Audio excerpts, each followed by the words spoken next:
Hello, I'm Scott Brady with Expedition Portal and Overland Journal, and we're getting ready to do another EV adventure, this time to the most remote point that you can travel to on a dirt road in the 48 states. We're going to take this Rivian R1S. We left Escalante this morning with 305 miles of range. We're getting ready to do 140 plus miles of dirt all the way to Page through the Grand Staircase, Escalante.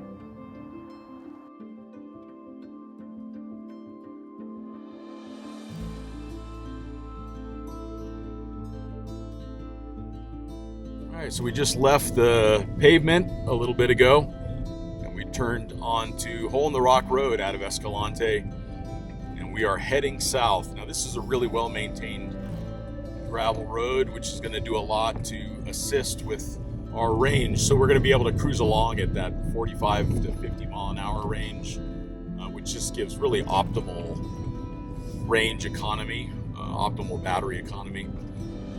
So we've got about 35 miles until we make our next turn.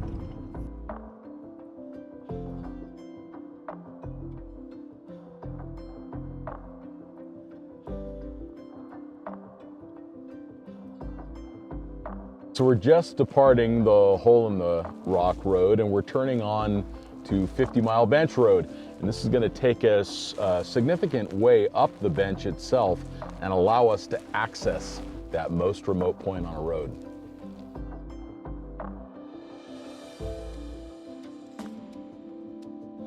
All right, so we are using the Indiflate now to air the tires down on the Rivian. We've just left the Hole in the Rock Road, which is fairly well maintained, but we're getting into a steeper climb. This is a secondary track, so we're going to want to optimize our traction, but we also still want to strike the balance between ride comfort and traction and our range and efficiency. So we want the tires a little bit harder so that way we can optimize our range. So we are climbing up onto 50 Mile Bench from the Hole in the Rock Road. And this is a very steep climb. It's actually a little bit challenging. You got to really pay attention, tons of exposure, some tight turns and switchbacks. And now we're getting into snow. We're up over 6,000 feet. There's been some recent weather events here. So we're getting into some snowy and icy conditions on a very exposed trail. So this is when we start to see the effectiveness of that four-wheel drive system in the Rivian. Okay, so we have climbed most of the way up onto 50 Mile Bench, and we were moving along the bench to what was our first theoretical or possible most remote point. And then there was another possible trail which we've encountered now that's going to get us even closer to that most remote point that you would have to hike to. So this is an open trail. It wasn't closed. It looks like it has been traveled in recent years. And we are getting closer and closer to the point. It's also getting more and more challenging and a little bit more uncertain. The trail is quite narrow, and the obstacles are a little larger as well. Just came across a beautiful little campsite. So it just keeps getting better and better, and we are getting closer and closer to our point.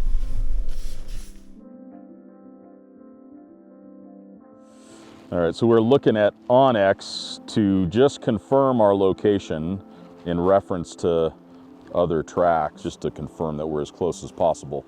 But we can't actually go any further on this track because it starts to turn into a track that's going back to nature that would not be treading lightly.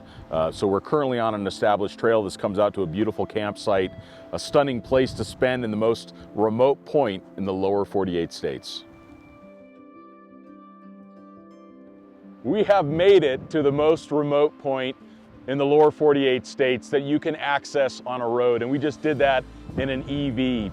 And the whole goal for doing this, not only because it's a really interesting adventure to go on, but it's really to show that this idea of not being able to use EVs for overlanding is of course ridiculous. We have plenty of range left to either get back to Escalante or to even continue our journey, which we're planning on doing all the way into Page. We'll do over 140 miles of dirt roads. And it's just a beautiful spot. We've got 50 Mile Bench in front of me, and we've got Hole in the Rock Road out in the distance, looking out over southern Utah. Way in the distance is going to be Lake Powell. Absolutely gorgeous part of the country.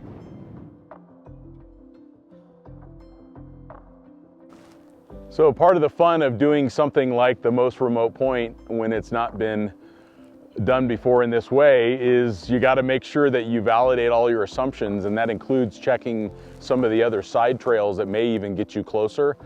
This was one of those possibilities, but you can see behind me that they've clearly brought in some trees, some deadfall to block any further progress down this trail. We didn't even drive it at all. We walked it just to make sure that we weren't creating unnecessary impact to the terrain.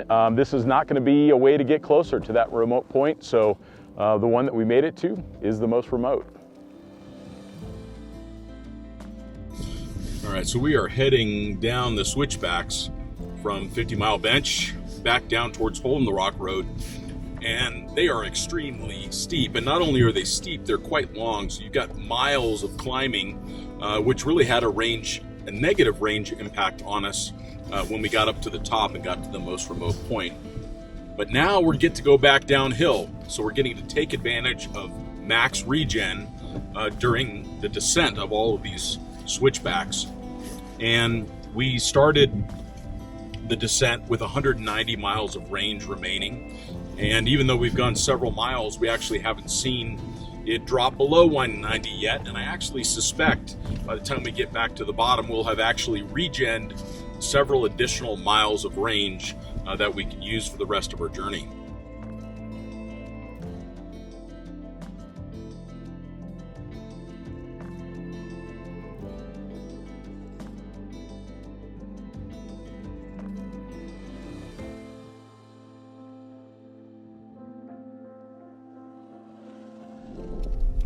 I have zero concerns. Yeah, I'm not feeling any concerns.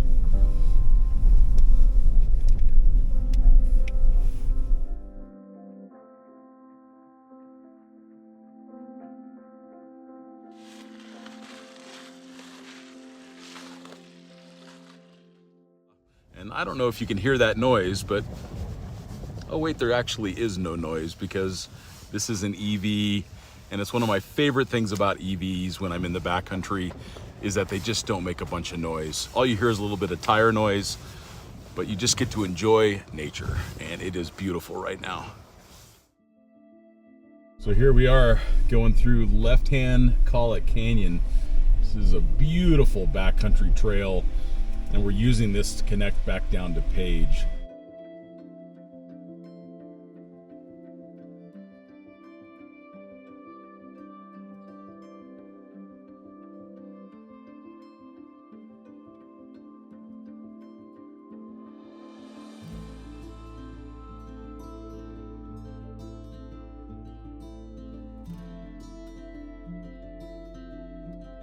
How incredible is this narrow section through here? So remote and so beautiful.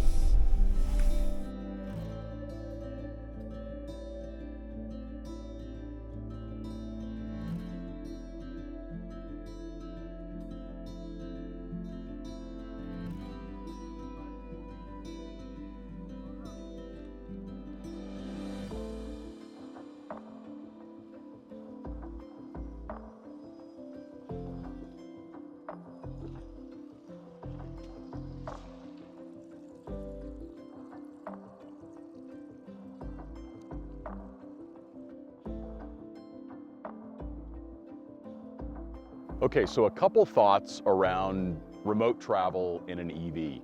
You need to start off with a vehicle that has the largest battery pack available. So for example, with the Rivian, you can get 320 plus miles when you're in conserve mode. And then that brings about the second point. You need to drive as much off-road as you can in whatever conserve mode that the vehicle has. This vehicle is high ground clearance even when it's operating in conserve mode. I can actually go into a standard vehicle height, but then only the two front motors are turning. So I was able to reduce our consumption when we were driving off highway as well. The other thing that we need to pay attention to is the conditions of the trail. So in this particular case, we had fairly hard surfaces and we had lots of climbing and descending, which means we could take advantage of regen throughout the entire trip. And that was how we ended over 140 miles of off-road travel with still having nearly 80 miles still in the battery.